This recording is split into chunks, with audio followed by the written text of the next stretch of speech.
Hello, everyone, and welcome back to TTT.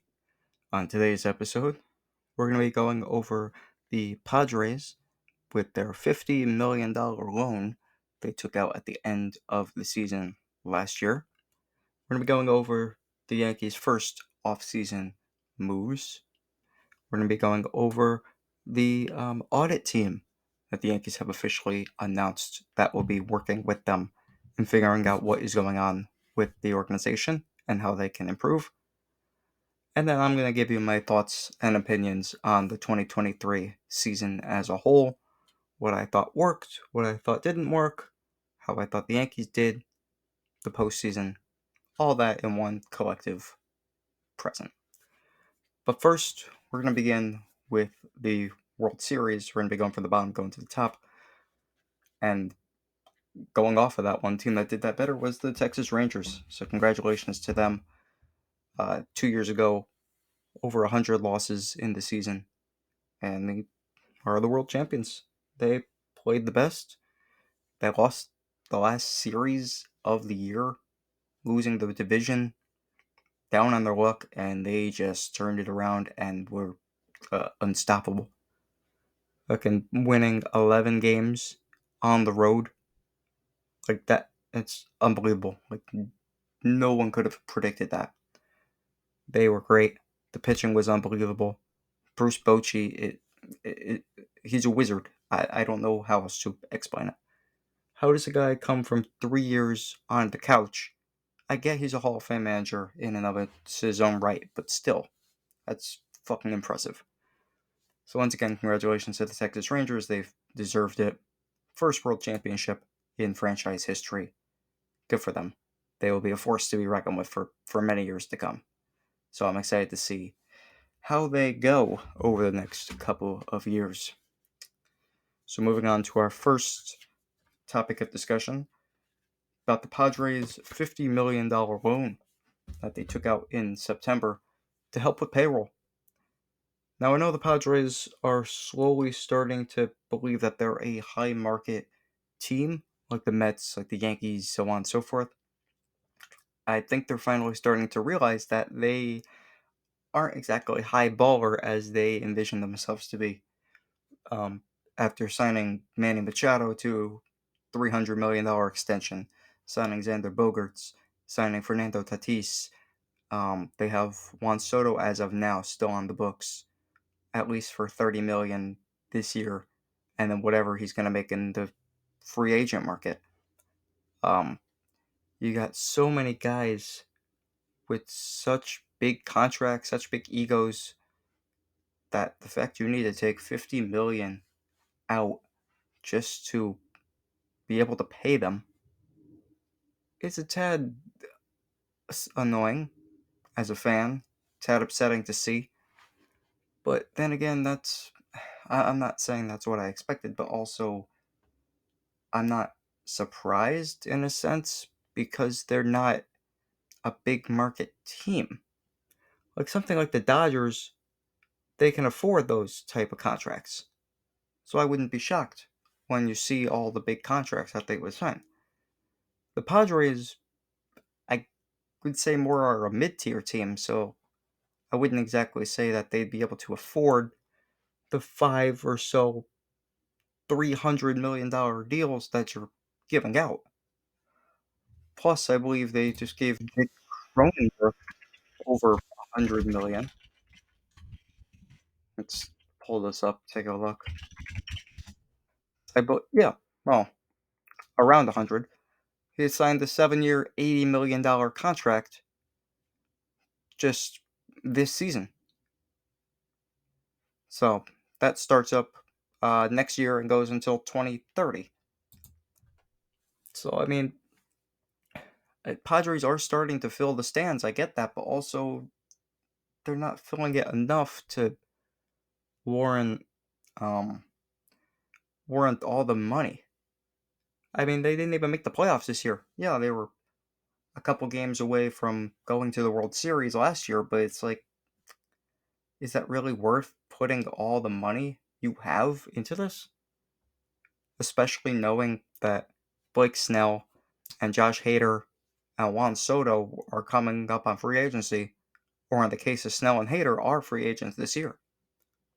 But if you haven't seen Hader's video he just put out yesterday, the Ode to Closers, it's a great watch. It's like a 90-second video. Trevor Hoffman narrates it. It's a great it's a great selling point for him. He did a phenomenal job. He is actually one of the best closers of all time, stat wise. So it's a good little watch, but he's definitely gonna get his money. But I don't know. It's gonna be an interesting offseason to see what the Padres do. They said they're trying to cut 50 million in payroll, so I don't know exactly where they're going to cut the money. But it'll be an interesting watch to see how they go about it, because that could be from a couple big trades. That could be, I don't know. They can go a lot of different directions, but AJ Preller and the whole San Diego Padres front office is really going to have to be creative this offseason and how they want to work this team and get them back to the playoffs, because I don't think money is going to be, excuse me, it's not going to be an option this offseason. And if it is, it's not going to be like big contracts. It'll be smaller scale contracts, but we'll see what happens. It'll be an interesting watch over the next couple months. Moving on to the East Coast from the West Coast, going back over to the Yankees, looking at their first official moves.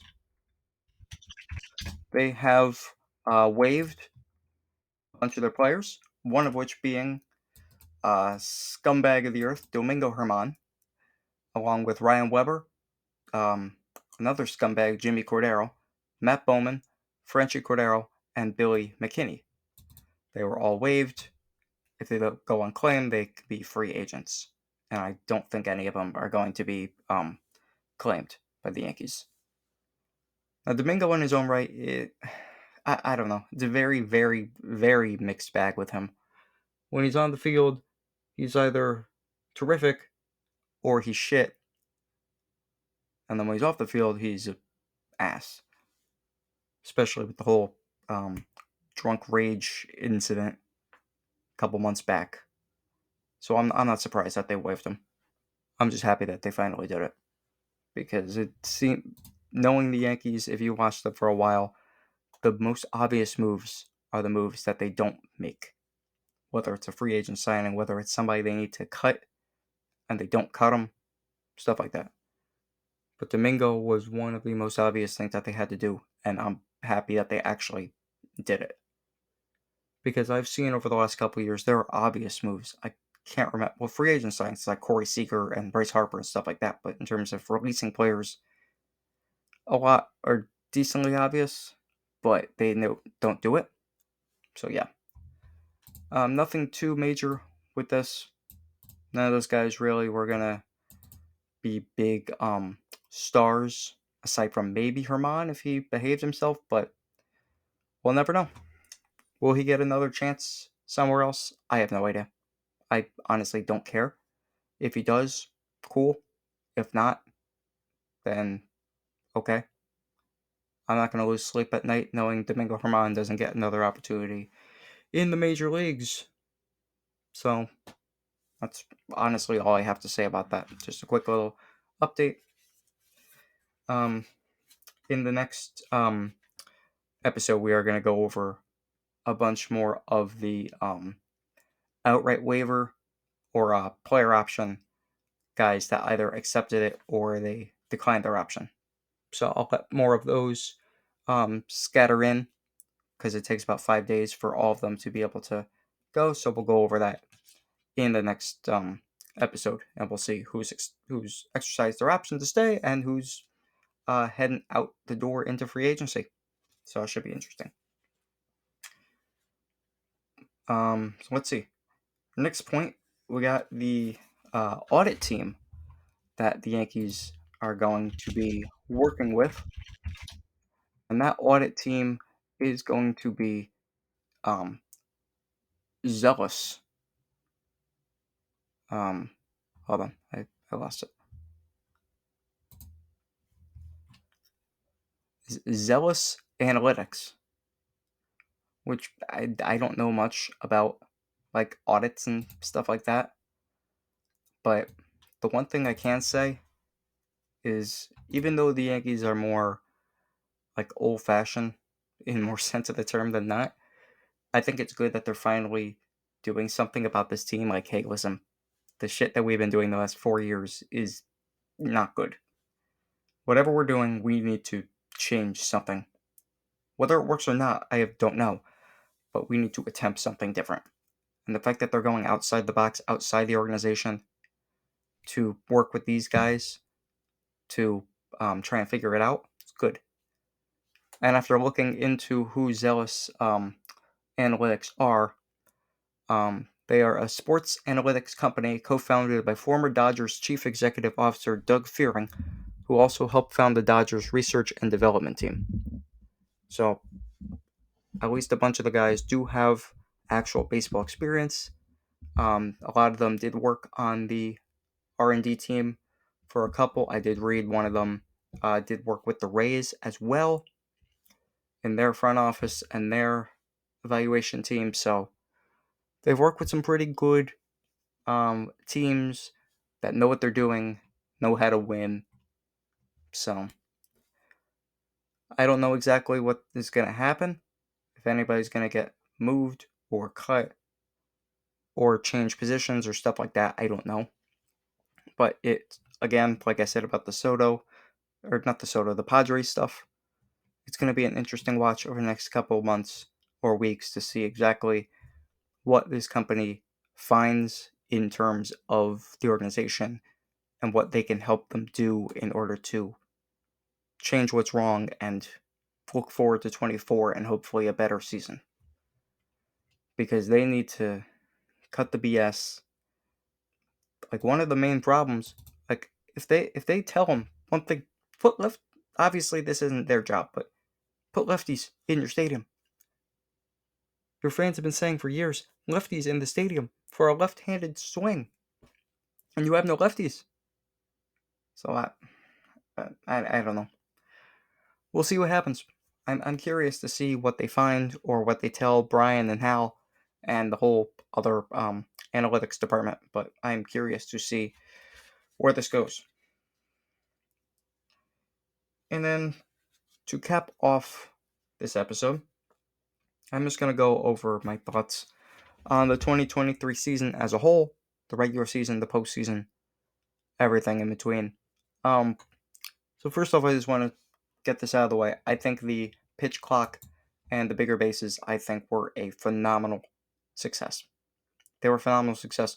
They helped the game be sped up so much.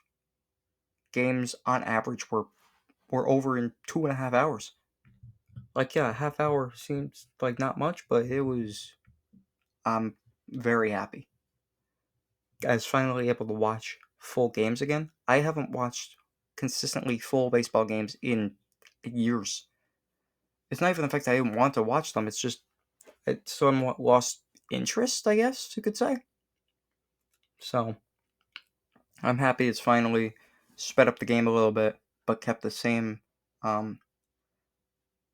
competitive style. But yeah, the bigger bases led to more stolen bases. Ronald Acuna went 40-70 this year, which is unbelievable, given somebody can actually do that. Yeah, let's see. A lot of the main points have been already brought up by many other people, but it's like the main obvious ones. I love, obviously Yankee season was not good. There was like really nothing of note. Judge probably could have hit 50 home runs again if it wasn't for a little wall in Los Angeles, which I believe I read that they are getting that work done, so thank God. Hopefully Judge is the one and only that has to deal with that. But yeah, in terms of the season, I think it was good. The postseason, in my opinion, wasn't as punchy as it has been in years past. From the middle of the championship series on to the end, it was definitely better. But from the wildcard games to the championship series, nothing just felt big. It just, I don't know. There weren't any like big games. It felt all like blowouts or like 1-0 games, stuff like that.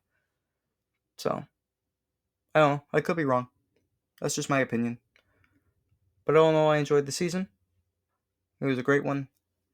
But I'm happy the off season is here because I love rumors. I love trades. I love free agent signings. All that is one of my favorite parts of the year. So I'm happy to be back, talking baseball with you guys. And this is just me on my own on a tangent here. But I'm happy that I'm doing the podcast type of style now because I'm not the greatest with editing. And that's why videos of any sort took forever to get out because I couldn't edit quick enough because of my day job and everything else. So that's why videos took forever to come out when they did. So now hopefully with it just being audio, it can speed up the process a little bit. And obviously these aren't going to be daily videos. They'll be like weekly or a couple days a week, but hopefully it'll be way more frequent. I'm not going to guarantee anything given my track record, but I'm going to hope for the best. So I hope you guys stay with me. And I hope you're here for when the big news drops for all the different players, Ohtani, Yamamoto, Bellinger, because we'll be here all off season, and I will make sure of it, because this time there's no editing. This is all raw. This is all what I say, that goes. That's going to go up. There will be some editing later down the line once I have more time and I know what I want to do. But for now, I do like this podcasting style, and we're going to roll with it for a little bit. So hope you guys join me on this journey.